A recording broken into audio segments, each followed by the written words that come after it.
शांति। सृष्टि का रचयिता शिव बाबा न केवल हम आत्माओं को पुरुषोत्तम बनाने के लिए इस सृष्टि पर आते हैं, अपितु पुरुष के साथ साथ इस प्रकृति को भी परिवर्तन कर देते हैं। करन करावनहार शिव बाबा सृष्टि पर आकर ब्रह्मा मुख से सबसे पहले हमें एक नया जन्म देते हैं और उस जन्म के आधार पर हमारे संकल्पों को, हमारे कर्मों को बदल देते हैं, कर्मेंद्रियों को शीतल बना देते हैं और इन कर्मेंद्रियों के श्रेष्ठ कर्म से ही हमारे श्रेष्ठ भाग्य का निर्माण होता है। और साथ साथ ये श्रेष्ठ कर्म इन पंच तत्वों को, यानी पंच तत्वों से निर्मित इन कर्मेंद्रियों को भी पवित्र बना देती है और मन से निकलते हुए शुद्ध संकल्प बाह्य प्रकृति को भी पावन बनाने के निमित्त बन जाते हैं। तो शिव बाबा कैसे इस सृष्टि को परिवर्तन एक छोटे से संगम युग पर आकर करते हैं। यदि यथार्थ रीति इस प्रक्रिया को हम समझ जाएं तो इस परिवर्तन के कार्य में अपना पूर्ण सहयोग, योगदान दे सकते हैं। तो आज की मुरली हमें हमारे इस विशेष कर्तव्य को बार बार स्मृति में दिला रही है। सुनते हैं बाबा के मधुर महावाक्य। आज 13 तारीख है, 13 अगस्त 2024। बाबा के मधुर महावाक्य हैं, मीठे बच्चे, योग द्वारा तत्वों को पावन बनाने की सेवा करो, क्योंकि जब तत्व पावन बनेंगे तब इस सृष्टि पर देवताएं पांव रखेंगे। प्रश्न है, तुम्हारी नई राजधानी में किसी भी प्रकार की अशांति नहीं हो सकती है, क्यों? उत्तर है, पहला, क्योंकि वह राजाई तुम्हें बाप द्वारा वर्षे में मिली हुई है। किसने दी है राजाई? शांति के सागर ने, तो अशांति कैसे होगी? दूसरा, वरदाता बाप ने तुम बच्चों को अभी ही वरदान अर्थात वर्षा दे दिया है, जिस कारण वहां अशांति हो नहीं सकती। तुम बाप का बनते हो तो सारा वर्षा ले लेते हो। ओम शांति। बच्चे तो जानते हैं, जिसके हम बच्चे हैं उनको सच्चा साहिब भी कहते हैं। इसलिए आजकल तुम बच्चों को साहिबजादे भी कहते हैं। सच के ऊपर भी एक पौड़ी है, सच्ची पौड़ी कहते हैं। सच खाना, सच पहनना, है ना? भले यह मनुष्यों की बनाई हुई है, परंतु यह बाप बैठ समझाते हैं। बच्चे जानते हैं ऊंचे ते ऊंचा बाप ही है, जिसकी बहुत महिमा है, जिसको रचयिता भी कहते हैं। पहले पहले है बच्चों की रचना। बाप के बच्चे हैं ना, सब आत्माएं बाप के साथ रहती हैं। उनको कहा जाता है बाप का घर, स्वीट होम। यह कोई होम नहीं, ये दुनिया हमारा घर नहीं है। बच्चों को मालूम है वह हमारा स्वीटेस्ट बाप है। स्वीट होम है शांति धाम। फिर सतयुग भी स्वीट होम है, क्योंकि वहां हर घर में शांति रहती है। यहाँ घर में लौकिक माँ बाप के पास भी अशांति है, तो दुनिया में भी अशांति है। वहां तो घर में भी शांति, तो सारी दुनिया में भी शांति रहती है। सतयुग को नई दुनिया कहेंगे। यह पुरानी कितनी बड़ी दुनिया है। सतयुग में सुख शांति है, कोई हंगामे की बात नहीं, क्योंकि बेहद के बाप से शांति का वर्षा मिला हुआ है। गुरु गोसाई आशीर्वाद देते हैं, पुत्रवान भव, आयुष्मान भव। यह कोई नई आशीर्वाद नहीं देते हैं, बाप से तो ऑटोमेटिकली वर्षा मिलता है। तो बाबा भी हमें इतनी बड़ी आशीर्वाद क्या देते हैं, वर्षा ही दे देते हैं। अब बाप ने तुम बच्चों को स्मृति दिलाई है, जिस पारलौकिक बाप को भक्ति मार्ग में सभी धर्म वाले याद करते हैं। जब दुख की दुनिया होती है, यह है ही पतित पुरानी दुनिया। नई दुनिया में सुख होता है, अशांति का नाम नहीं। अभी तुम बच्चों को तो पवित्र गुणवान बनना है, नहीं तो बहुत सजाएं खानी पड़ेंगी। बाप के साथ साथ धर्मराज भी है, हिसाब किताब चुकतू कराने वाला। ट्रिब्यूनल बैठती है ना, पापों की सजाएं तो जरूर मिलनी है। जो अच्छी रीति मेहनत करते हैं वह थोड़ी सजाएं खाएंगे। मेहनत नहीं करते हैं ना, तो सजाएं खानी पड़ती हैं। पापा को याद करने की मेहनत करनी है। याद करेंगे पाप कटेंगे, याद नहीं करेंगे पाप रह जाएंगे, तो सजाएं खानी पड़ेंगी। पाप की सजा मिलती है, जिसको कर्म भोग कहा जाता है। यह तो रावण का पराया राज्य है, इसमें अपार दुख है। राम राज्य में अपार सुख होते हैं। तुम समझाते तो बहुतों को हो, फिर कोई झट समझ जाते हैं और कोई देर से समझते हैं। कम समझते हैं तो समझो इसने भक्ति देरी से की है।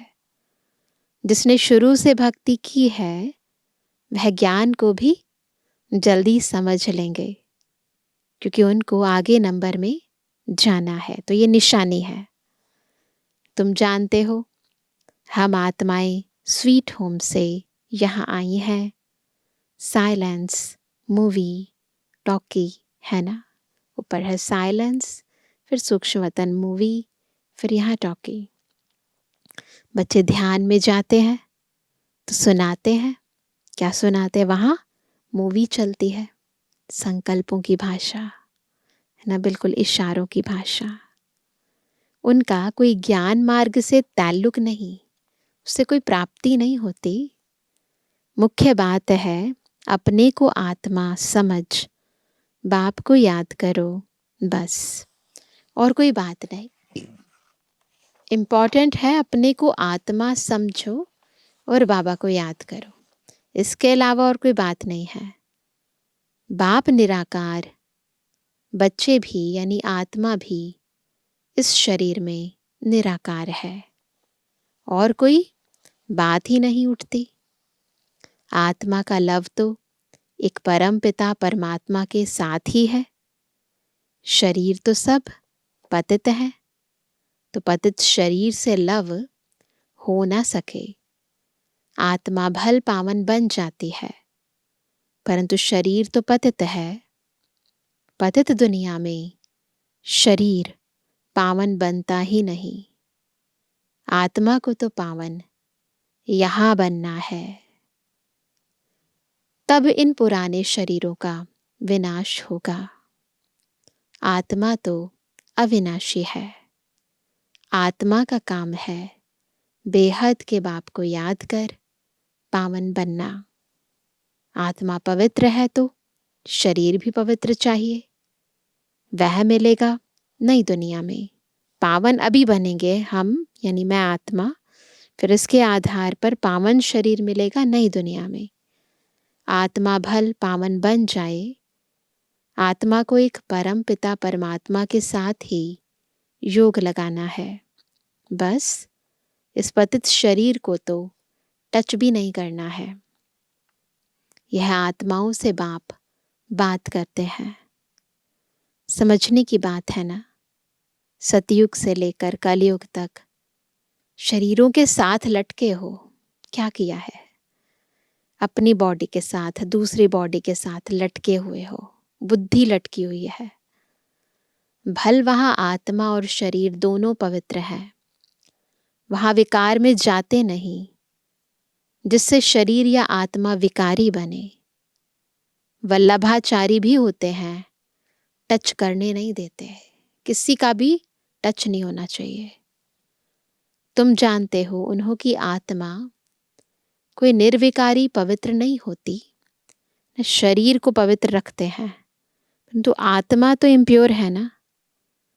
वह एक वल्लभाचारी पंत है जो अपने को ऊंच कुल वाले समझते हैं, शरीर को भी टच करने नहीं देते हैं, है ना। बिल्कुल अपने को श्री कृष्ण की वंशावली जैसे होते ना, वल्लभाचारी, वल्लभ तो श्री कृष्ण को कहते हैं, तो अपने को इतना ऊंच समझते हैं, किसी और को, किसी और जाति वाले को टच नहीं करने देते। यह नहीं समझते कि हम विकारी अपवित्र हैं। शरीर तो भ्रष्टाचार से पैदा हुआ है। अब इतना ज्ञान गहराई में तो है नहीं उन्हें कि कुछ भी करें, कितना भी आप अपने आप को दूसरी आत्माओं से बचाओ, परंतु सत्यता ये है कि कलयुग के अंदर हर देह की उत्पत्ति भ्रष्टाचार से ही हुई है, विकारों से हुई है। तो इसलिए बाबा ने कहा यह बातें बाप आकर समझाते हैं। आत्मा पावन बनती जाती है तो फिर शरीर भी बदली करना पड़े। पावन शरीर तो तब बने जब 5 तत्व भी पावन बन जाएं। सतयुग में तत्व भी पवित्र होते हैं, तब शरीर भी पवित्र बनते हैं। देवताएं पतित शरीर में, पतित धरनी पर पैर नहीं रखते हैं ना। इम्प्योर आत्मा जैसे प्योर दुनिया में नहीं जा सकती, वैसे प्योर आत्मा इम्प्योर दुनिया में नहीं आ सकती, क्योंकि दुनिया बनती ही आत्माओं की क्वालिटी के कारण है ना। अगर हम सतयुग में थे तो फिर वहाँ पर पवित्र शरीर थे, पवित्र प्रकृति थी, पवित्र आत्मा थी।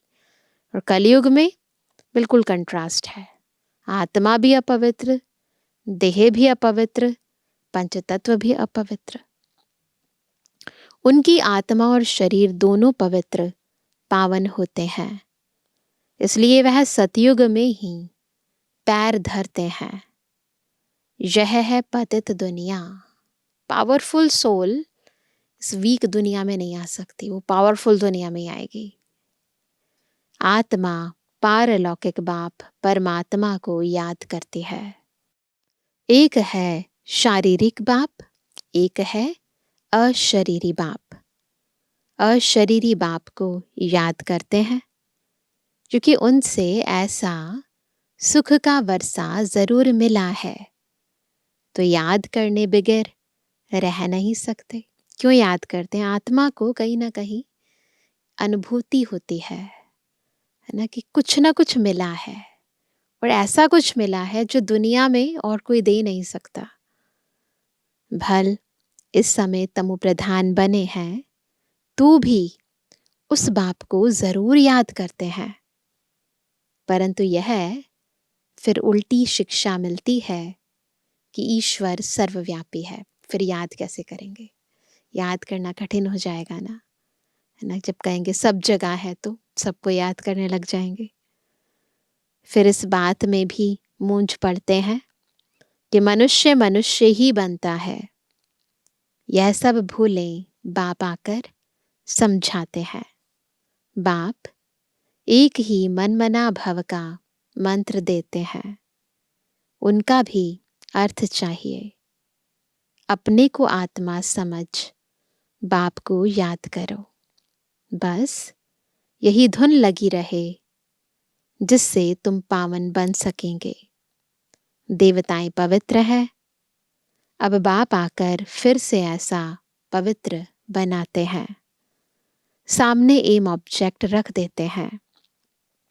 जो बुद्ध यानी मूर्ति बनाने वाले होते हैं, मनुष्य की सूरत देख झट उनका बुत बना देते हैं, जैसे कि वह जीता जागता सामने बैठा है। इतने स्किल्ड आर्टिस्ट होते हैं। वह तो जड़ बुत हो जाते हैं।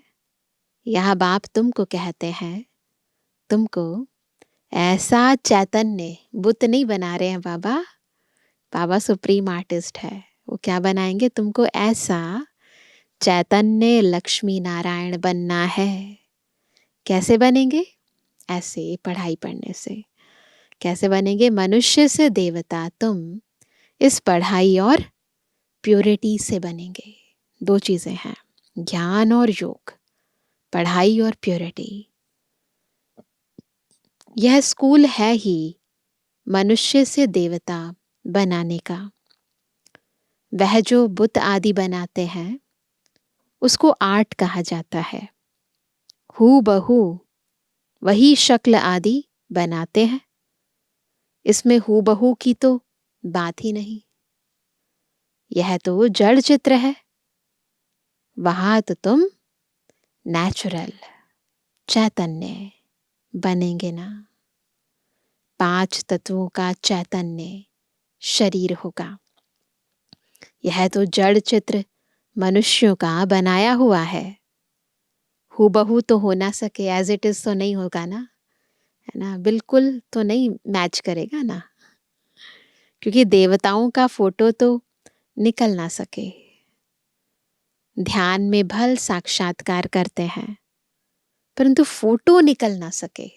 नहीं निकाल सकते ना। यहाँ पर आप फोटो निकालो जितने मर्जी, परंतु ध्यान में ऊपर कोई फोटो नहीं निकलेगा। कहेंगे हमने ऐसा दीदार किया, चित्र तो न खुद ना कोई और बना सके, न जिसने दीदार किया वो भी नहीं बना सकता एज इट इज, कोई और भी नहीं बना सकता। खुद ऐसा तब बनेंगे जब बाप से नॉलेज लेकर पूरी करेंगे। तब हूबहू कल्प पहले मिसल बनेंगे। यह कैसा कुदरती वंडरफुल ड्रामा है। बाप बैठ यह कुदरती बातें समझाते हैं। मनुष्यों को तो यह बातें ख्याल में भी नहीं रहती हैं। उन्हों के आगे जाकर माथा टेकते हैं, समझते हैं यह राज्य कर कर गए हैं। ऐसा समझते हैं लक्ष्मी नारायण के आगे जाकर कि ये राज्य करके गए हैं, परंतु कब यह पता नहीं है। फिर कब आएंगे, वह क्या करेंगे, कुछ पता नहीं। तुम जानते हो, सूर्यवंशी चंद्रवंशी जो होकर गए हैं वह हूबहू फिर से बनेंगे जरूर, इस नॉलेज से। वंडर है ना। तो अब बाप समझाते हैं, ऐसा पुरुषार्थ करने से तुम सो देवता बनेंगे। एक्टिविटी वही चलेगी जो सतयुग त्रेता में चली है। कितना वंडरफुल ज्ञान है। यह बुद्धि में ठहरे भी तब जब दिल की सफाई हो।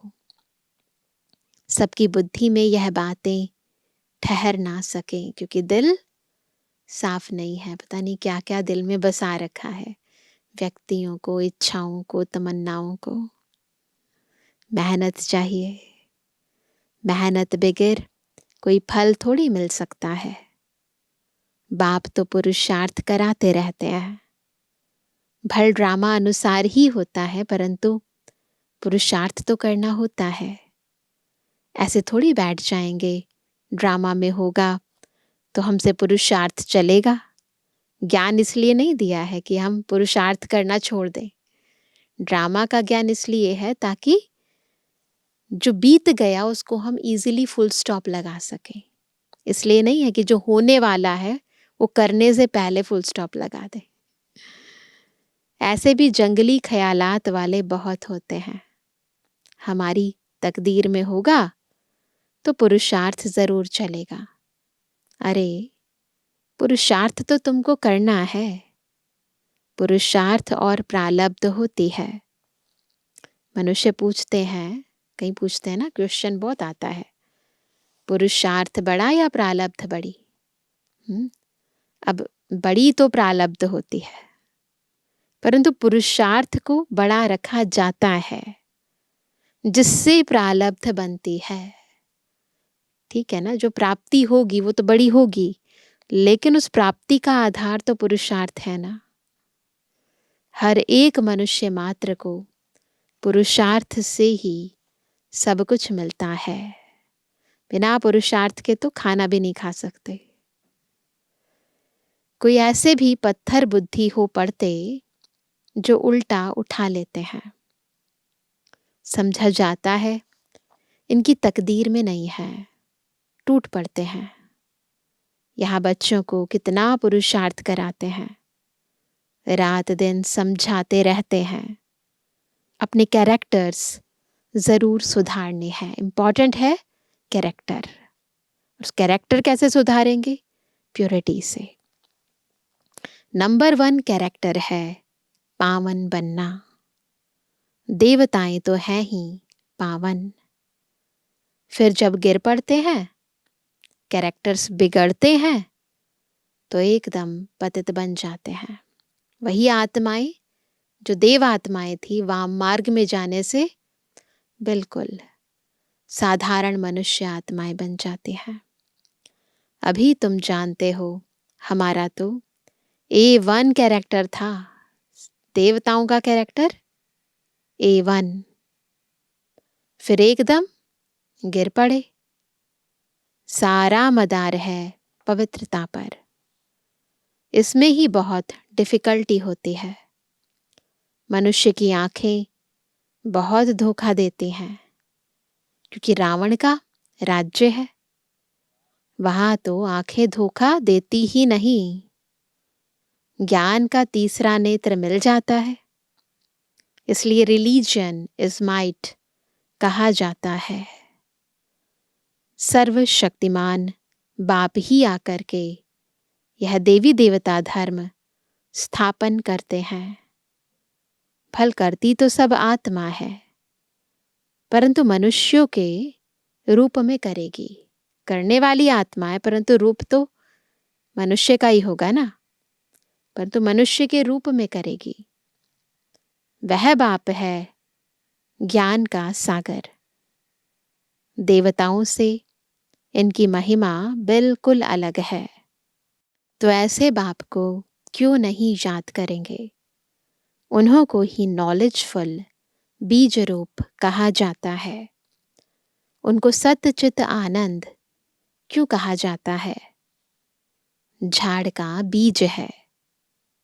उनको भी झाड़ का मालूम तो है ना, परंतु वह है जड़ बीज। उनमें आत्मा जैसे जड़ है, मनुष्य में है चैतन्य आत्मा। चैतन्य आत्मा को ज्ञान का सागर भी कहा जाता है। झाड़ छोटे से बड़े होते हैं तो जरूर आत्मा है, परंतु बोल नहीं सकती। परमात्मा की महिमा कितनी है? ज्ञान का सागर। वो जड़ बीज जो होता है पौधों का, पेड़ का, बोल नहीं सकता है, बता नहीं सकता है, क्योंकि जड़ है ना। लेकिन परम पिता परमात्मा जो इस संपूर्ण मनुष्य सृष्टि रूपी झाड़ का बीज है, ज्ञान का सागर है, तो उनमें संपूर्ण ज्ञान समाहित है। तो बाबा बता सकते हैं। तो बाबा कहते हैं झाड़ छोटे से बड़े होते हैं तो जरूर आत्मा है, परंतु बोल नहीं सकती। परमात्मा की महिमा कितनी है? ज्ञान का सागर। ये जो महिमा है क्यों है? क्योंकि परमात्मा ने कभी न कभी आकर हमें ज्ञान दिया है। यह महिमा आत्मा की नहीं, सागर स्रोत आत्मा नहीं हो सकती। परम आत्मा माना परमात्मा की गाई जाती है। फिर उनको ईश्वर आदि कहते हैं। असुल नाम है परम पिता परमात्मा। परम अर्थात सुप्रीम। महिमा भी बड़ी भारी करते हैं, कहते हैं ना सागर को शाही बनाओ। अभी दिन प्रतिदिन महिमा भी कम होती है। क्यों? क्योंकि पहले बुद्धि सतो थी फिर रजो तमो प्रधान बन जाती है। यह सब बातें बाप आकर समझाते हैं। मैं हर 5000 वर्ष बाद आकर पुरानी दुनिया को नई दुनिया बनाता हूँ। गायन भी है ना, सतयुग आदि है भी सत, होसी भी सत, है ना। जपजी साहब का पहला श्लोक है जिसमें बताते हैं आद सच अनाद सच, होसी भी सच है भी सच। तो कोई पौड़ी अच्छी बनी हुई है, क्योंकि वह तो फिर भी इतने पतित नहीं है, क्योंकि सिख धर्म की स्थापना अभी हाल ही में हुई 500 वर्ष पूर्व। तो बाबा कहते हैं वो आत्माएं अभी इतनी पतित नहीं बनी है, इसलिए उनको इस सत्यता का जो ज्ञान है वो काफ़ी हद तक उन्हें है। परंतु जो आत्माएं पहले की हैं वो ज़्यादा सत्व प्रधान थी, तो अभी ज़्यादा तमो प्रधान हो गई है, इसलिए बुद्धि इतनी स्पष्ट नहीं है। इसलिए बाबा कहते हैं कि पीछे आने वाले इतने पतित नहीं होते। भारतवासी ही बहुत सत्व प्रधान थे, वही फिर बहुत जन्मों के अंत में तमो प्रधान बनते हैं। और धर्म स्थापकों के लिए ऐसे नहीं कहेंगे, क्योंकि ना वो इतने सत्व प्रधान थे और ना ही वो इतने तमो प्रधान बनते हैं। वह ना इतना सत्व प्रधान बनते, न इतना तमो प्रधान बनना है, न बहुत सुख देखा है, न बहुत दुख देखेंगे। सबसे जास्ती तमो प्रधान बुद्धि किसकी बनी है न? कौन थे वो? जो पहले पहले देवता थे, वही सब धर्मों से जास्ती गिरे हैं। भल भारत की महिमा करते हैं, क्योंकि बहुत पुराना है इसलिए महिमा करते हैं। विचार किया जाए तो इस समय भारत बहुत गिरा हुआ है। अगर आदि के भारत और अब के भारत की तुलना करें तो बहुत गिरा हुआ है। उत्थान और पतन भारत का ही है ना। वो देखते ना सीढ़ी के चित्र में भारत के उत्थान और पतन की कहानी, अर्थात देवी देवताओं का है। भारत भारतवासियों से बना है, और मूल भारतवासी कौन थे? जो आत्माएं देवी देवता घराने की थी। यह बुद्धि से काम लेना है। हमने सुख भी बहुत देखे हैं जब सत्व प्रधान थे, फिर दुख भी बहुत देखे हैं क्योंकि तमो प्रधान है। मुख्य हैं ही 4 धर्म, ब्रिटिज्म, इस्लामिज्म, बौद्धिज्म और क्रिश्चियनिज्म। बाकी इनसे वृद्धि होती गई है। इन भारतवासियों को तो पता ही नहीं पड़ता कि हम किस धर्म के हैं। धर्म का मालूम न होने कारण धर्म ही छोड़ देते हैं।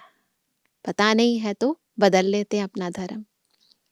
वास्तव में सबसे मुख्य धर्म है यह, परंतु अपने धर्म को भूल गए हैं। जो समझो सयाने हैं वह समझते हैं इन्हों का अपने धर्म में ईमान यानी विश्वास नहीं है। नहीं तो भारत क्या था? अगर अपने धर्म में विश्वास होता तो धारणाएं जब मजबूत है ना तो बहुत कुछ इंसान कर सकता है, परंतु धर्म में विश्वास नहीं है तो कमजोर हो जाती आत्मा। नहीं तो भारत क्या था, अभी क्या बना है? बाप बैठ समझाते हैं, बच्चे तुम क्या थे? सारी हिस्ट्री बैठ समझाते हैं।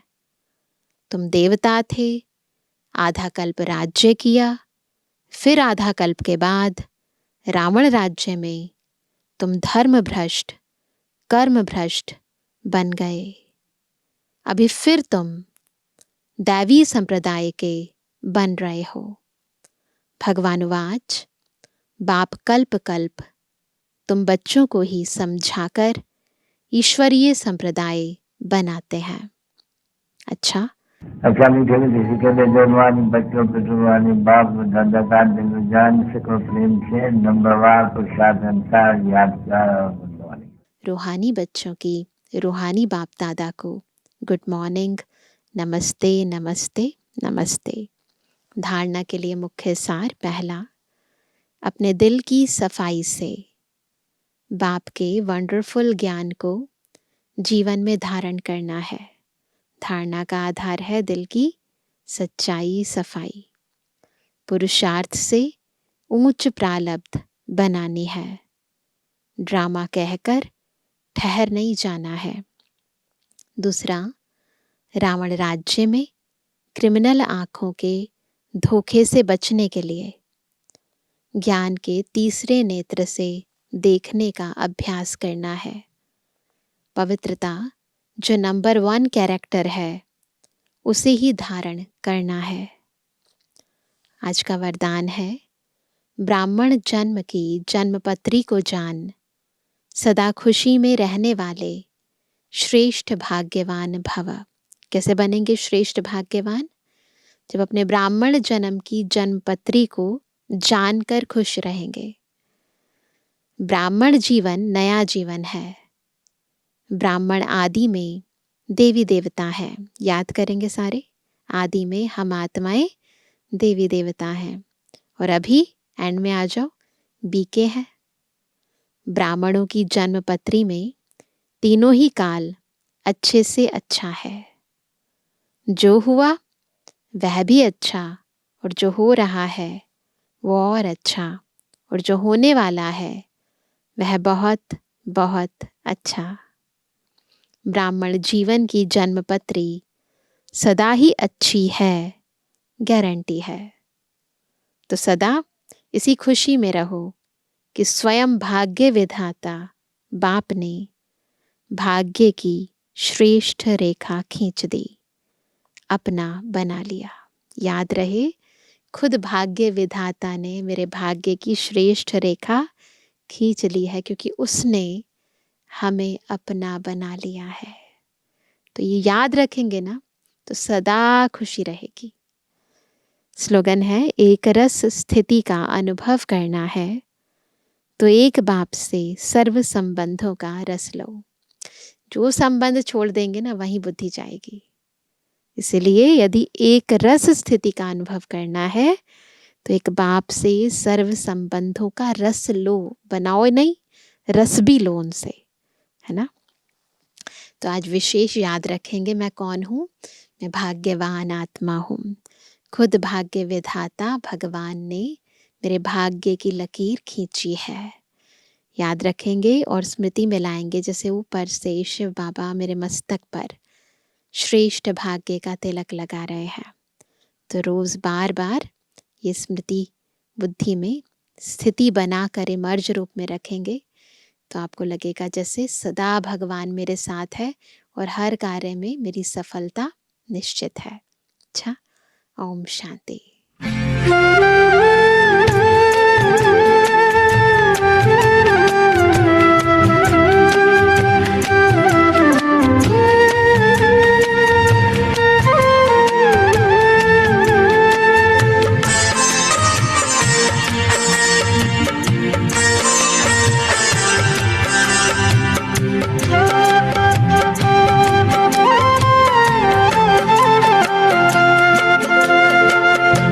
सागर से गहरा है प्यार तुम्हारा, सागर से गहरा है प्यार तुम्हारा। ओ बाबा, ओ बाबा, ओ बाबा, साथ तेरे है हर पल सुनहरा। ओ बाबा दिल ने पुकारा, ओ बाबा, सागर से गहरा है प्यार तुम्हारा। ओ बाबा, ओ बाबा, ओ बाबा।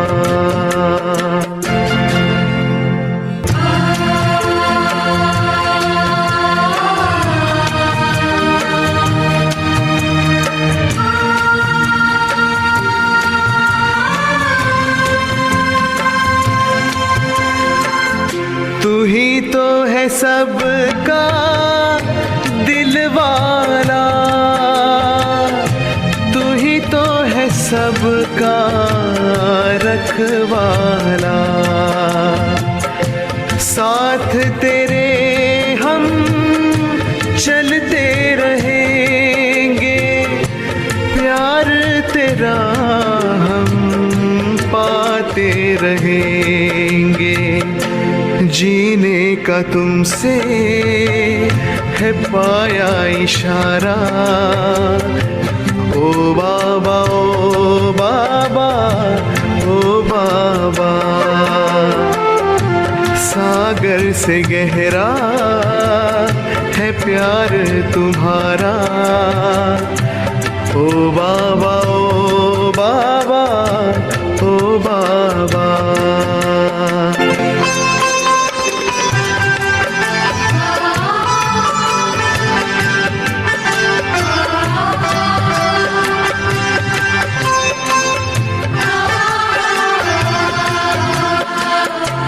गुलशन में छाई हरियाली, तेरी कृपा से है खुशहाली। मधुबन में खुशबू तेरे दम से, घर घर शांति प्रभु तुम्ही से। पल पल जो पाए तेरा सहारा, ओ बाबा ओ बाबा ओ बाबा। साथ तेरे है हर पल सुनहरा, ओ बाबा दिल ने पुकारा, ओ बाबा। सागर से गहरा है प्यार तुम्हारा, ओ बाबा ओ बाबा ओ बाबा।